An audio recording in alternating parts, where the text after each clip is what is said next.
Michigan State football, yes, they've gotten some big names out of the portal, but is the biggest headline so far is actually who hasn't left MSU. Let's talk about it.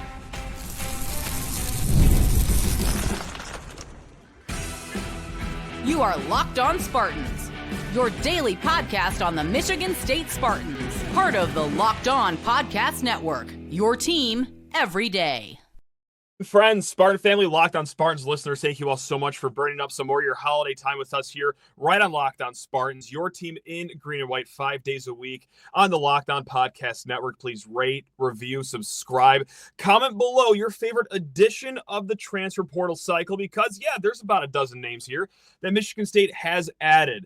But today we're going to talk about maybe the biggest headline for Michigan State, the biggest takeaway you could have from your Michigan State Spartans, and maybe it's not even one of the 12 guys that has joined the Michigan State program. And yes, well, we have seen 14 guys leave Michigan State. Maybe the best news Michigan State got this portal cycle is actually the guys that they retained over the offseason so far because, well, a big day just passed us here on the calendar. Maybe you didn't even catch it. Maybe you're just too busy, still unwrapping your gifts or preparing for your New Year's Eve party. But guys, on Saturday at midnight, for all intents and purposes, that was the deadline for most players to enter their paperwork to join the transfer portal, at least for this window. Of course, us Michigan State fans, we know that there's two windows. We know that, hey, you know what? The roster isn't complete right now and that no other player is going to leave this offseason. But one hurdle at a time, at least for this one, well, Michigan State kept a lot of good players off last year's team, especially young, promising players.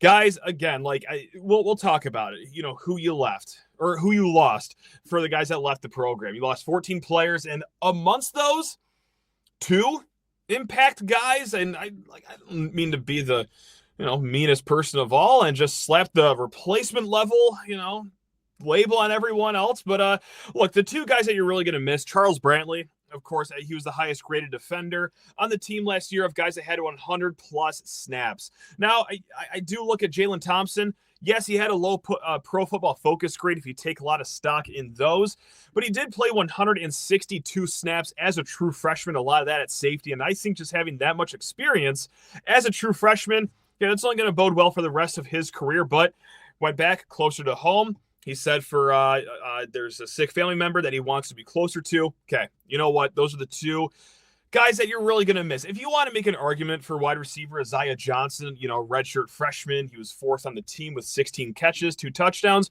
I'm not going to fight you on it. So let's call it 3 of the 14 guys are guys that you're truly, really going to miss, guys that would make an impact. But you know who wasn't one of those 14 guys? Let's talk about him right here. I mean, he was the talk of the offseason for a short minute until it was all but confirmed by our guy, Justin Thind at 24 Sports, and then later David Hartz of Spartans Illustrated that, yes, Nick Marsh, barring anything crazy in the spring portal cycle, is going to return to Michigan State. So keeping guys like Nick Marsh, that's massive for Michigan State. Most receptions and yards by a freshman in Michigan State history. All right, guys, he had the 7th most receptions as a true freshman in the country, arguably the best freshman, regardless of position, in the Big Ten, out of guys not named Jeremiah Smith. If you think Nick Marsh is out of this world, well, Jeremiah Smith is out of this galaxy. But yeah, okay, if you're going to keep the 2nd best freshman in the Big Ten, well, yeah, that's still massive because it helps optically. Right? Just for the fans like me and you, right? Let's talk about the important people. Us Michigan State fans for a second, but that would have been crushing to see him leave after just one season. And let's not kid ourselves, that would have been a thorn dug further into our sides, maybe even coming out of the other side at this point, after we've lost some big names in the transfer portal cycle in years past. Simeon Barrow, Derek Harmon last year. Hey, how about same position? Keon Coleman, or your starting quarterback at midnight of the spring portal window 2 off seasons ago. We've seen some backbreaking departures here. It's almost like a lot of us State fans, maybe or maybe not, myself included, we're bracing for the worst. And also, let's be adults here. Yeah, he probably was heavily tampered with. And when I say probably, I say that just to defend myself from any slanderous lawsuit out there. He was definitely tampered with going into the offseason. By, a school in the SEC, they were going to offer him a lot, at least one Big Ten school, one of which may or may not have been in our home state, were in his ear too to try to get his services. Michigan State locked it down. That really optically says a lot about the program. Okay, we still have strong NIL. Yes, we can bring in young, promising players and keep them. We're not going to be a farm system right now. And of course, what helps even more than optically, it's just the actual production on the field, but we don't got to go any further about that with Nick Marsh. You already know what he can do on the field. Aidan Chiles is another name I threw out there for guys that stayed this offseason. I don't think there was ever really a doubt there. But look, if he went into the portal, he would have been a hot commodity. Think what you will of Aidan Chiles. His phone would have been melting within the first 5 minutes if he entered the portal. Yes, guys, it was tough to start the season in the turnover department. 9 interceptions in the first 5 games. He just had 2 in the last 5 games. I'm sorry, I should say 9 interceptions in the first 7 games. 2 in the last 5 games. Now, guys, when you talk Aidan Chiles, you also got to talk about this. He was pressured on 35.8% of his dropbacks. Okay, that was 5th most in the conference. Actually, the only guy in the top 5 most pressured quarterbacks in the Big Ten to even reach a bowl game this year was Luke Altmaier out of Illinois. So good on you, Luke. But yes, Aidan Chiles wasn't a perfect season. And yes, guys, I'm not just going to just ardently defend him and say that he's just perfect. You can't say anything bad about it. No, he's got some flaws he has to work on. But he could also use a lot of help by having someone block for him this offseason. So, again, you kept Aidan Chiles. It's great. And speaking of blocking, well, hey, you also kept Stanton Ramil. Okay, and again, I'm not going to claim to know that, okay, did he have people in his ear? Did he not? I do know that he's a former 4-star. Okay, he's from down south in football-rich area part of the country, Alabama, of course. And last year, as a redshirt freshman, 613 snaps at left tackle. Okay, he's just one of 23 redshirt freshman tackles to get at least 600 snaps. He's young, he's getting experience, and you know what? The Pro Football Focus grade, again, if you take a lot of stock in that, it wasn't the greatest. It wasn't world-beating. It was a 56.7. And that's just a number that you spit out that basically means that someone that watched his film said it was a little below average for a left tackle. Okay, I'm not worried. I'm not panicking. I'm not saying that you should get rid of Stanton Ramil because, my God, guys, again, I'll say it one more time. Redshirt freshman, but also not just that. A guy that had no experience last year because he suffered a knee injury. So really, his first full season in college action. Now, there's going to be a lot of growing, especially at a position as important as left tackle. Okay, you know what? I'm just going to pull a guy's name out right here. Did a little bit of research over here. Holland Pierce. Now, who on earth is that? Well, okay, he's the Rutgers starting tackle. He graded an 87 this year. Yeah, that is the best in the Big Ten at the tackle position. Now, he's also had a lot of experience in the past, okay? He's done more than just have this year where he allowed 1 sack, only 14 pressures. Guys, as a redshirt freshman, Mr. Holland Pierce, a guy that was all-world this year for Rutgers, okay, well, he was in the mid-50s too. Now, that's just a very, very small sample size. I'm just pulling one example, but guys, the jury is still out on Stanton Ramil. I still have high hopes for him that he will be a solid player, that he will grow into that 4-star mold that he came here with, because he got some invaluable experience last year. But guys, I think it's important that you kept Stanton Ramil on this team. So yes, of course, Michigan State got impact players like Matt Golban out of Wake Forest, Christian McCray out of Kent State, Omari Kelly out of Middle Tennessee State. Few others. I do like their crop of cornerbacks that they've gotten from the Power 5 and FCS level. And yes, of course, too, this is not final. You still have the spring portal cycle you have to survive. But hey, one window is closed, one hurdle is clear. And in this moment, right here, as we're chatting right now, Michigan State in good shape moving forward, not just for the guys they've added, but also the lack of impact players that have left the program. And more importantly, I just named 3 right there, the guys that you kept around here. There's plenty more that we didn't mention. If you think I missed a name, comment below. And if you think, why didn't talk about anyone on defense, namely Jordan Hall? That was weird. Well, we're going to start next segment with Jordan Hall, actually, and talk a little bit about the linebacker position. But first, you need to talk your ears off about Rocket Money. That's right. Save some money with the Rocket Money app. Did Rocket Money help find any subscriptions you forgot about? or that you were paying for twice. Well, don't be ashamed. It's definitely happened to me. I had a few subscriptions that I didn't even realize I was still paying for, and Rocket Money made it so easy to track them all down. It's like having a personal assistant for your finances. Now, Rocket Money is a personal finance app that helps find and cancel your unwanted subscriptions, monitors your spending, and helps lower your bills so you can grow your savings. It brings everything together in one convenient place, whether it's subscriptions, your spending habits, even the goals you want to hit. This year, Rocket Money has over 5 million users and has saved a total of $500 million in canceled subscriptions, saving members up to $740 a year when using all the app's premium features. So what are you waiting for? Cancel your unwanted subscriptions and reach your financial goals faster with Rocket Money. Go to rocketmoney.com/locked-on today. That's rocketmoney.com/locked-on. That's rocketmoney.com/locked-on. And guys, ring in the new year with home field at homefieldapparel.com. The most comfortable clothing you will have, whether it's hoodies, sweatshirts, lawn sleeve, or hey, just the old classic t-shirts like I'm rocking right now. And not only is it comfortable, it is the most stylish clothing you will have in your closet, guys. I'm rocking the old Sparty logo right here. And you know what? You might have told yourself, well, what is he talking about? I've already seen every vintage logo Michigan State has to offer. Not necessarily true. Go to homefieldapparel.com. It is like looking at a museum of some of the greatest emblems, logos for Michigan State and also other schools across the country. Just the other week, I got a University of Florida shirt just because it looked so cool. I have 2 University of Hawaii hoodies from Homefield because they look awesome. They feel great. They fit great. They're so comfortable. And guys, save some money. When you go to homefieldapparel.com, smash in promo code Spartan24. All one word, Spartan24 for 15% off of your first purchase. Again, guys, Spartan24 for 15% off at homefieldapparel.com. Let's keep it rolling here. Still talking transfer portal and, well, guys that did not enter the transfer portal. Now, we talked a few offensive guys. I got one defensive guy that I wanted to circle, and that's Jordan Hall. I mean, this is a guy that has already 700 snaps in his career. Okay, and yeah, that might not seem like a big surprise. He came here as a 4-star, top 200 linebacker, but that's hard to find across the country. Okay, that's a versatile linebacker that you have right here in East Lansing. I'm sure if he jumped into the transfer portal waters, Mr. Hall's phone would have been ringing off the hook. So it's important to keep him, not just because Jordan Hall is such a good player. He comes with a lot of experience into his junior year. But with Jordan Turner gone, Cal Halladay, say what you will about him, he's gone. That's a lot of experience walking out that door.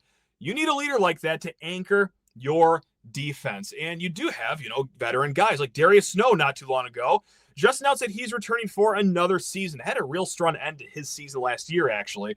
Wayne Matthews, another older experienced guy, transferred from Old Dominion. And also, I do like the promise of young up-and-coming incoming sophomore, or I guess redshirt freshman. He only played 3 games.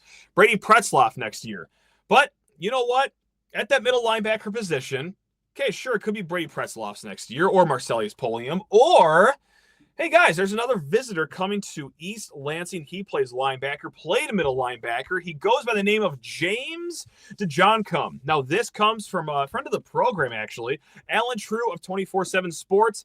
He says that DeJoncum is going to be visiting Michigan State, Virginia Tech, and West Virginia. So let's get to know about him a little bit more. 6'3", 245-pound middle linebacker from Eastern Michigan.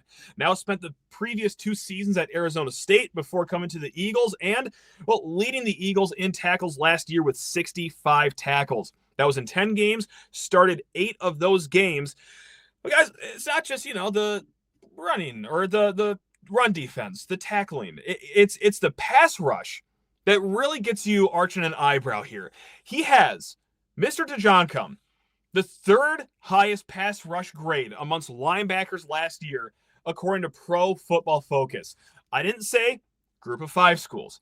I didn't say just MAC schools. In all of FBS, he had the 3rd highest pass rush grade amongst linebackers at a 91.2.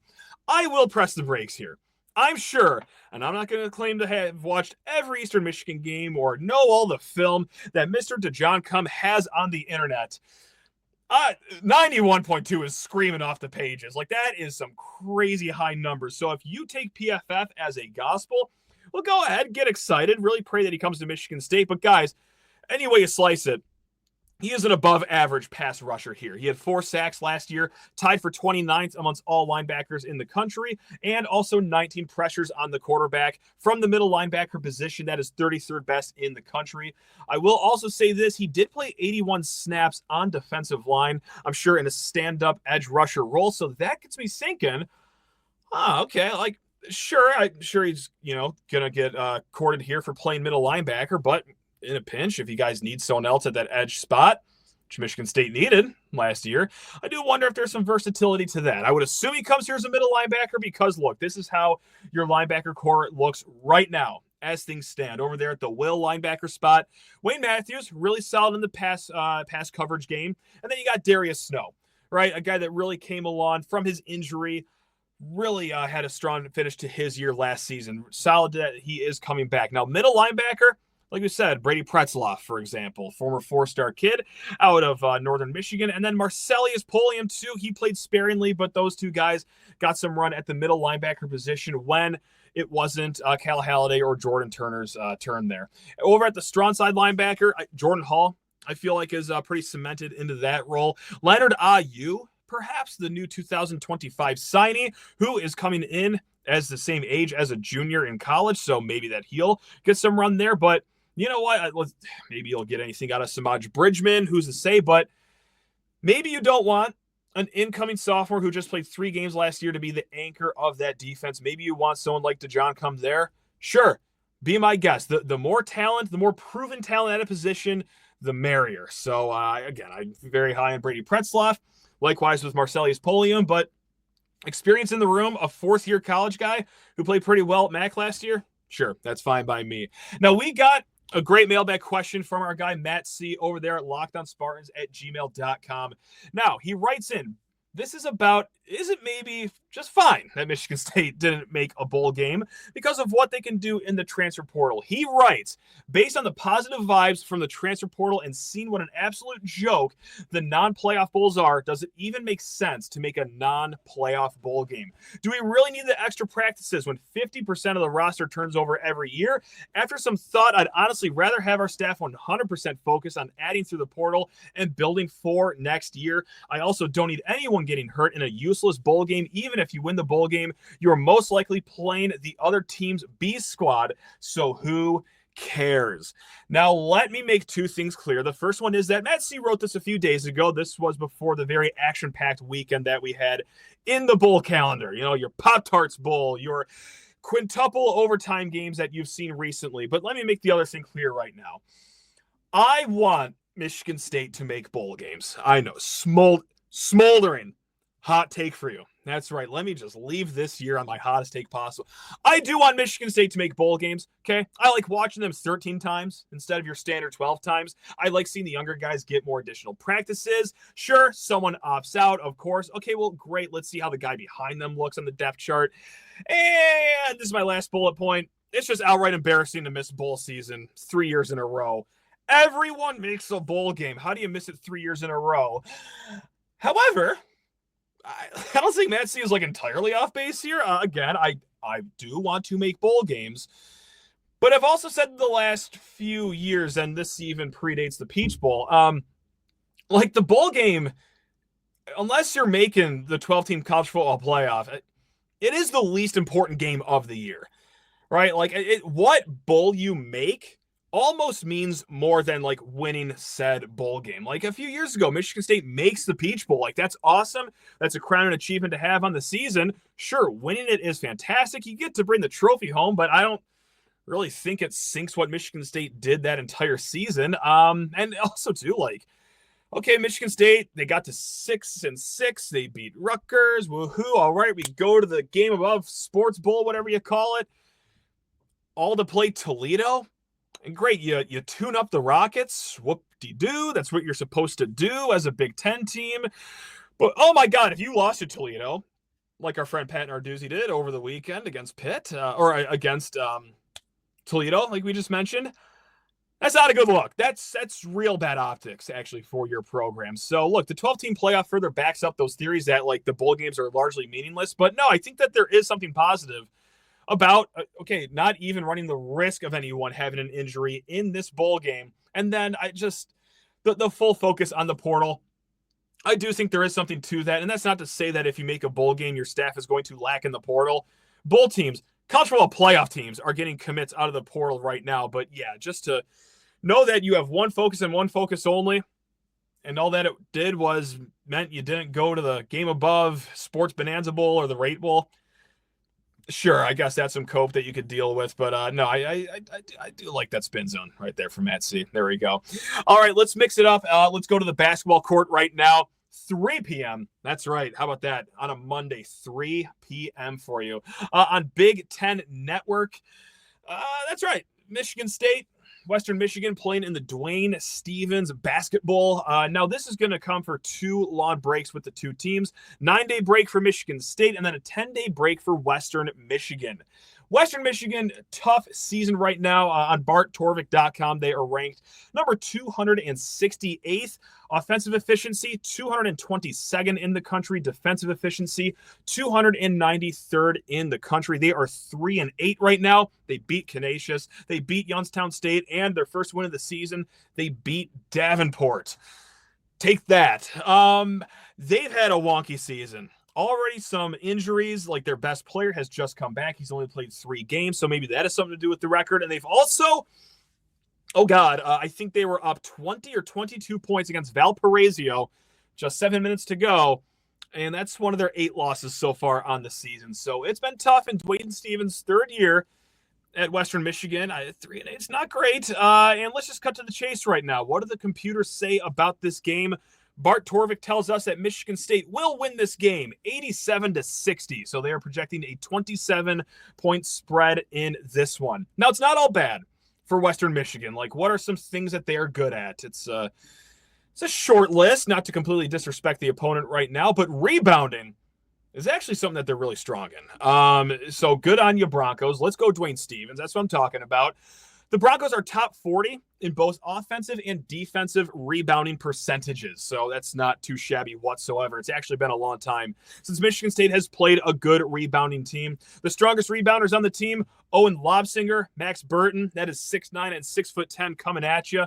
When Michigan State, they get out of the Power 6 conferences, they get out of the Maui Invitational, they start to play these mid-major schools.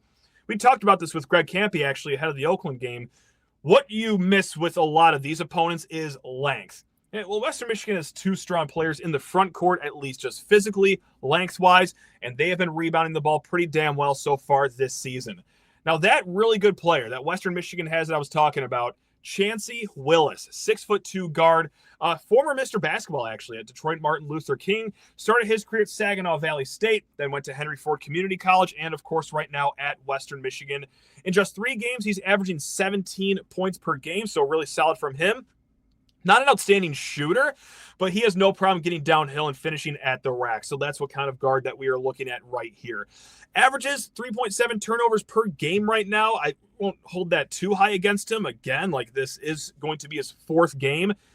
New teammates, still probably trying to learn the flow of the offense. And that injury that he sustained, actually, I meant to write this in my notes, had his appendix removed. I found that out from a Graham Couch column, which is a great column, by the way, over at LansingStateJournal.com about Dwayne Stevens, the struggles that he has over there, just trying to rebuild that Western Michigan program. But yeah, Chancey Willis coming off of appendix removal. That's who you got to watch out for. That's their star player, point blank. Now, what is Western Michigan not good at? It's shooting, which I've heard is pretty important in the game of basketball. Don't say we never do hard-hitting analysis here on Locked On Spartans. That's right, we got you covered. Shooting the basketball does matter, and it's mattered to Western Michigan because their effective field goal percentage right now, guys, is 46.1%. Now, if you don't know what that means, well, let me tell you what it means. It means that they are 318th in the country at shooting the basketball. Namely, from behind the arc, not too fun for Western Michigan. They are 342nd in the country at 3-point shooting at a smooth 27% right now on the season. And this isn't like a Michigan State thing where we're still ranked behind 300th in the nation because we started the season so horribly before having some really good performances. Like, Western Michigan, no, I'm afraid that actually might be who they are as a shooting team. And now that we've said that out loud, like they probably will shoot like, I don't know, let's call it 10 of 16 from behind the three-point arc, but let's just move it along as if we didn't jinx anything. Guys, specifically in their 8 losses, they've shot 22.8% from three-point land. So when they're not shooting above 30%, it's really hard to win a basketball game, and they exemplify that. As a matter of fact, it's not just like, oh, well, they only have like 1 or 2 shooters on the team. No players on Western Michigan currently shoot above 33% from 3 on the season. So this is just going to make it all the more irritating when someone inevitably goes off for 21 points on 7 made 3-pointers. I can just see it right now. Anyway, let's get our eye back on the ball here. What else is Western Michigan not good at? 13.3 turnover percentage defensively. That is 349th in the country. They do not turn other teams over that well. Now, what do we want to see in this game? Like we just said, they don't really shoot the ball well. It's another mid-major opponent and not really a great one at that. 27 points is the projected spread here. But guys, I am interested, especially ahead of Big Ten play restarting on Friday against Ohio State, how Michigan State will rebound the ball. And Michigan State has been incredible rebounding the ball so far this year. Rebounding percentage on defense, 6th best in the country. Offensively, okay, not too bad either. Number 21 on the offensive glass in the country. Now, we just said Western Michigan, they're top 40. Defensive rebounding, offensive rebounding. Did you know, and I didn't know this either, of course I did, who could possibly know this, that this will be the first team Michigan State has faced that is in the top 100 in rebounding since the first game in Maui against Colorado. Every game since then, teams that Michigan State has played are outside the top 100 in rebounding. We really haven't gotten tested on the glass whatsoever, and that's not taking anything away from Michigan State, because even against Colorado, a strong rebounding team, well, Michigan State won that battle pretty handedly.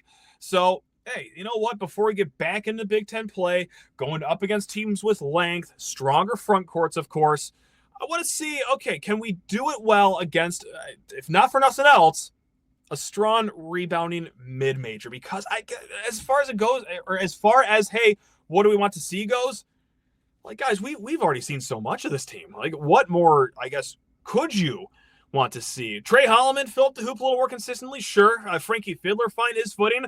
Yeah, I wouldn't say no to that. That sounds like a fun time, but hey, by and large, this team really seems like who they are at this point. So, hey, let's just grab a few more rebounds, look dominant on the glass, and let's have ourselves a nice end to this non-conference slate here. So really quick, guys, I did want to point at this at FanDuel. Before the Big Ten play restarts, what are the conference title odds right now? The top 6 teams, according to FanDuel right now at the time of recording, UCLA is the top dog. They are plus 400 or 4-1, basically meaning, hey, if you want to bet $1 on them to win, you're going to get paid out $4, okay? Michigan is the second highest odds.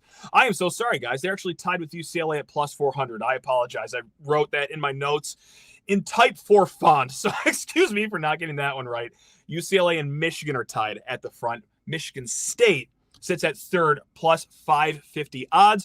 Maryland right after them, 4th place, plus 650, Purdue plus 700, and then Oregon sitting in 6th at 10-1. So if you like Michigan State right now, plus 550, hey, you know what? Go ahead, sprinkle $10 on that over at FanDuel, and if Michigan State wins the conference title, hey, that's $55 coming your way. So, yeah, I just wanted to see where Michigan State sits in the world of gambling ahead of things restarting after this Western game, and of course ahead of Friday's game against Ohio State. So, yeah, if you were curious too, well, there you have it. All right, guys, we will be back tomorrow. We're, of course, going to talk about this game. Episode's going to come later on in the night. But, yeah, we're also going to talk about, hey, well, did Michigan State get better on the offensive side of the football? Or is there still a lot of work to be done in the transfer portal and this offseason? But until then, guys, take care of yourselves. Love you all. Go Green.